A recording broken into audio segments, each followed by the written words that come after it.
Blaise Pascal was one of the most inspirational mathematicians, scientists, and philosophers ever.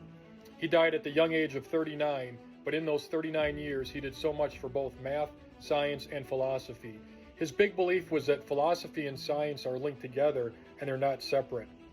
His idea was this idea of duality, where human beings have this ability to renew, create, and inspire others. His belief was that human beings suffer because oftentimes we're uncomfortable sitting in a room by ourselves with our own thoughts, and that we oftentimes chase social situations, money, material things, and all these goals because we're uncomfortable and trying to fill this void.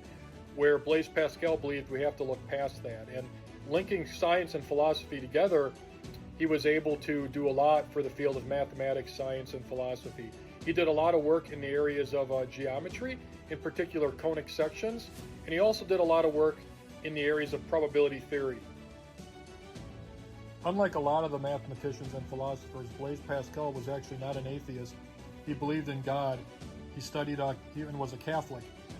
Now, his work in probability theory, what he's most famous for is this idea of Pascal's triangle, and we actually named it after him, even though many people believe that the Chinese discovered it before Pascal did. It begins with a 1, and then a next row of a 1 and a 1, and then a 1, 2 and a 1, 1, 3, 3 and a 1, a 1, 4, 6, 4 and 1. And the idea with this is that you get the number below simply by adding up the two numbers above it. So 2 plus 1 is 3.